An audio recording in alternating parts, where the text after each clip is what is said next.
tell more stuff about a young man. And this young man, he was anointed. He was chosen to be the king of Israel. But somebody else was already king when he was chosen to be the king. Who can tell me either who was king already or who was chosen to be king while somebody else was king already? Do we remember one of those? Ja'Cory, he should remember one of these, shouldn't he? If you were here last week, we know who he should remember. So Ja'Cory, who's one of them? David. Yep, remember we had Ja'Cory act like he was David last week? And he answered questions like he was David? And so, David, which one is David? Is David the one that was chosen to be king or the one that was already king? Stephen? He was chosen to be king. Who was already king? Who was already king when David was chosen to be king? Max, do you know the answer to that? Go ahead and try. What name comes to your mind? Does Aiden know? Who was it? No? No. Okay, now that's not a bad answer, but there was somebody between God and David. Remember, before this guy was king, God was the king of Israel.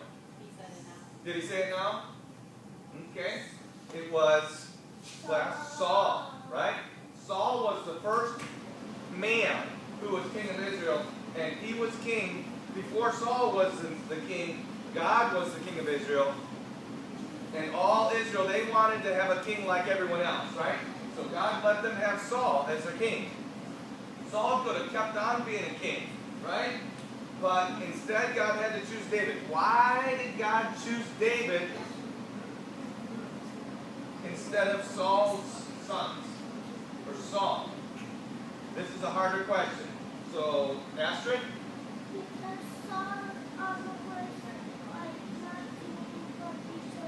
Saul was not doing what he should.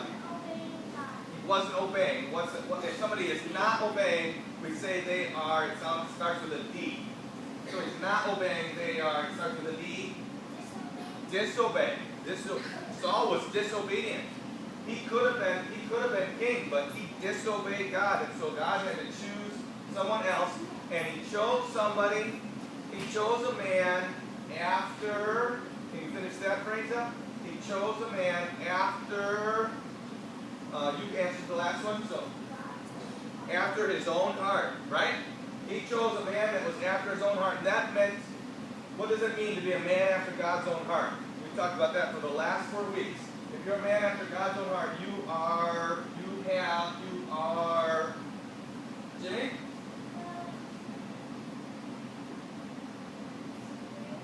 Brave? Probably is brave, but that's not the word we're looking for. Godly, right? Godly. So, and so God chose David because he could tell that in his heart he loved him and he wanted to be like him. He wanted to be a godly man. Now, God chose David when he was a young man. Was he able to become king right away? Did David become king right after he was chosen as king? No, he didn't. He had to wait. How many of you have had to wait for a long time for something that you really wanted? Aren't all of us waiting right now for something that we really want? Aren't we? But in about 10 days, we'll be able to get something that we really want. Some of us know what it is, some of us don't know what it is, right? It's wrapped up and it's under the tree. We have to wait. We have to wait, and we just have to keep waiting until Christmas. Now, was it that way for David? Did he have to just wait until Christmas to get what God had promised him? He had to wait longer than that, didn't he? He waited for 1 year and for another year, and he waited for years and years. Why did he have to wait? Couldn't he have just killed King Saul? Couldn't he have just killed King Saul and become the king himself? He could have, couldn't he? Remember? Saul fell asleep right in the cave where he was standing. He had a big knife. He could have killed him, but instead of killing him, what did David do? He cut off part of his robe, didn't he? And then another time, he walked right in the middle of Saul's whole army, and he could have put a spear right through him. But what did he do? He just took his spear and his water jug. He didn't kill him. He honored God. He knew God had chosen Saul, and he decided, he knew God would take Saul out when it was time. And so David, he went all over the place. He had to run and hide from Saul, because Saul began to hate him. And other men came and lived with David, until David had an army of about 600 men. He had an army of about 600 men. And he was just, where did David live? Did he have a house to live in? No. He lived in a cave. He even had to go to the enemy's country so he could get away from Saul. And he felt like maybe he could get some protection there, or at least stay away from Saul. One day, David was sitting there with all of his men, and this soldier came running up, and he was all out of breath, and he had his hair messed up, and his clothes all messed up. He was very sad. He was showing signs of grief. And he came to David and said, and David said, well, what's going on? And the man came and said, all of Israel has been defeated by the Philistines, and King Saul and his sons were killed in battle. And I have King Saul's crown and the ring from his finger as proof that he has died. Now you think that would make David happy? No. It would make a lot of people happy. Why? Because that would mean now he could be the man in charge. But David was a godly man, wasn't he? He wasn't happy when the children of Israel were defeated by Israel and all that. And he tore his robe and he mourned, and he even wrote a song about Saul and Jonathan. He was probably really sad when he heard that Jonathan died, right? Why would he be so sad that Jonathan died? Astrid, do you remember who Jonathan was?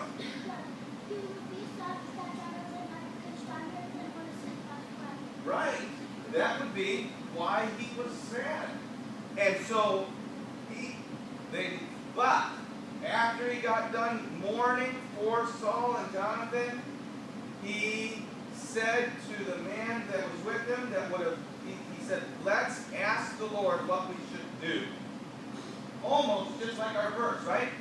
Trust in the Lord with all thine heart, and lean not to thy own understanding. In all thy ways acknowledge him, and he shall direct thy paths. And so David said to God, should I go up into Judah? Because he didn't live in Judah in that way, because he'd been running away from Saul. Should I go up into Judah? Well, God had chosen David to be the king, and God said, yes, go up into Judah. And then he said, where should I go? See, David wanted to do what God wanted him to do. You're going to get older one of these days, and you're going to say, oh, I want to be a scientist, or I want to be a doctor. Should you just do whatever you want to do? You should ask God what he wants you to do, right? And David trusted in the Lord, and he followed his direction, and God said, go to Hebron, or go to Hebron. Go to the city of Hebron. And he went there, and he began to rule the people of Judah. You know what? There was another son of Saul, and other people in Israel, they thought, well, let's let him be the king. So for a little while, David was king, but only king of just part of Israel. In fact, for 7 more years. So David was anointed king, and he went for about 12 or 13 years of running and hiding. And finally, after 12 or 13 years, he became the king of Judah. And then for 7 more years before he was king over all Israel. So how long, can you add, how long did David have to wait from the time God said, you're going to be the king, to the time he was king over all of Israel? How long was it? I'm sorry? Well, over all of Israel. It was 12 or 13, and he was king in Hebron. And then, how long? Well, 20. Yeah, 12 or 13 plus 7, 20 years before he became the king. Most of us would not want to wait that long, would we? But David was a godly man and he was patient. Well, when he finally became king, all of Israel, after 7 years, the man that Ishbosheth was one of Saul's sons, and he died. And all of Israel then came to David and said, David, come be our king. You're our brother. God has chosen you to be our king. Come be our king. And so David then became the king over all of Israel. And he did a few things. First, he fought and defeated all of the people of Israel's enemies around the city of Jerusalem. And then he moved up to Jerusalem. He was in Hebron, and he moved up to Jerusalem, and he said, this is going to be the city of David. This is where I'm going to build my home. And God blessed him. He defeated lots of enemies. He got lots of riches, and he was able to build a big palace like a king would live in. We don't live in king's houses, do we? We live in Black Oak. But David, he had a king's palace. And then, after he did that, he said, well, if I'm going to live here, I want to have the Ark of the Covenant. I want everybody that worships God to be able to worship God right here. And so, they brought the Ark of the Covenant to Jerusalem. Do you remember where the Ark of the Covenant was? Somebody's going to have to think really hard. Where was the Ark of the Covenant? Was it in the tabernacle? It was not in the tabernacle. It should have been in the tabernacle, but remember a long time ago, the soldiers, they said, let's take the Ark of the Covenant into battle, because they thought that the Ark would beat the Philistines, and what happened? The Philistines captured it. Remember that? And they brought it to their idol's house, and the idol fell down on the ground, and then they sent it back, and the Ark of the Covenant just stayed in one man's house in Israel. Now that man, he was blessed by God, but David said, let's bring the Ark of the Covenant to Jerusalem, so everybody can come to Jerusalem and worship God. And David was so happy when they were able to bring the Ark to Jerusalem. And so David defeated God's enemies around Jerusalem. He moved to Jerusalem. He brought the Ark of God to Jerusalem. Now and he brought the tabernacle to Jerusalem. Now was the tabernacle like a palace? No, it wasn't. Do you remember what the tabernacle was made of? Do you remember?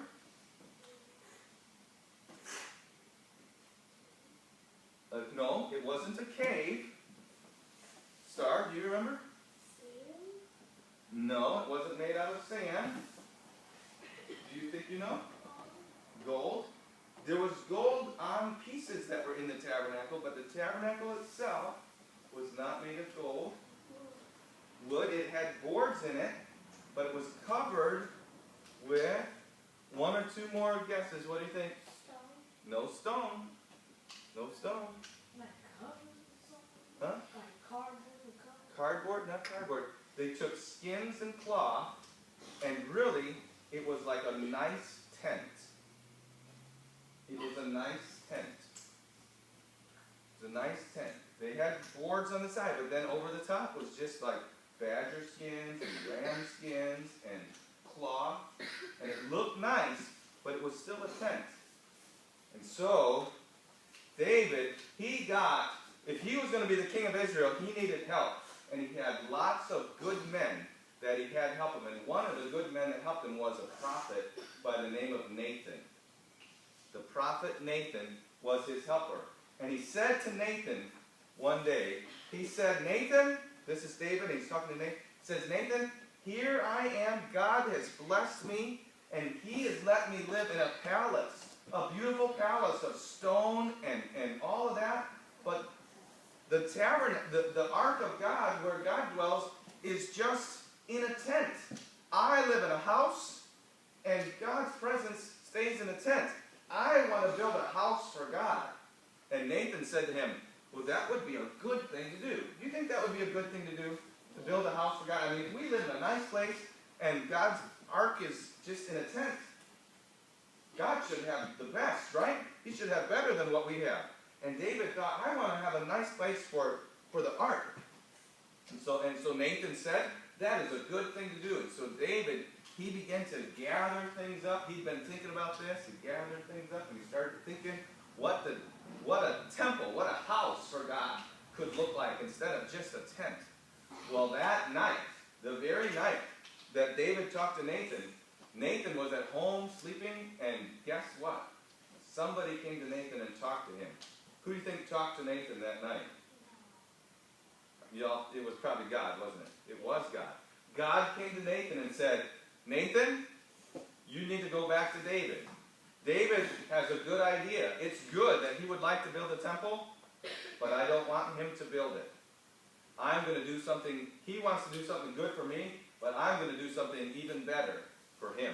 And so the next day, Nathan went back to David and he said, God said, it's not for you to build the temple, but this is what he's going to do. Because you love him and have tried to serve him and tried to please him, he's going to give you a son that will sit on a throne, and your son will be able to build a house for him. And if he obeys God, then his son will be able to sit on the throne and rule the people of Israel. And God promises you that someday, a long ways off, one of your sons, one of your great, one of your descendants will become a king that will rule the whole world. Do any of you know who that was? We're going to celebrate when he was born here in just a couple days, right? Jesus was of the line of David. Remember, he was born in Bethlehem, and he was the son of David, the son of Mary, and he was a great. And Jesus, he doesn't sit on a throne today here on the earth, but someday he's going to come back and he's going to rule this world, and everybody will obey him. And David, he couldn't believe that. He went and sat in the tabernacle before the Lord, and he worshiped God and said, God, I'm just a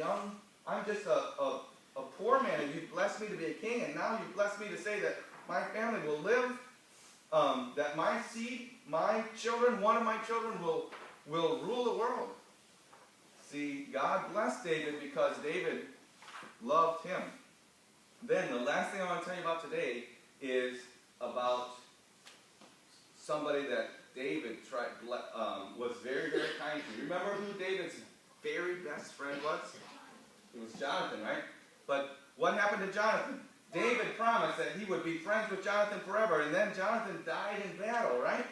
He died in battle.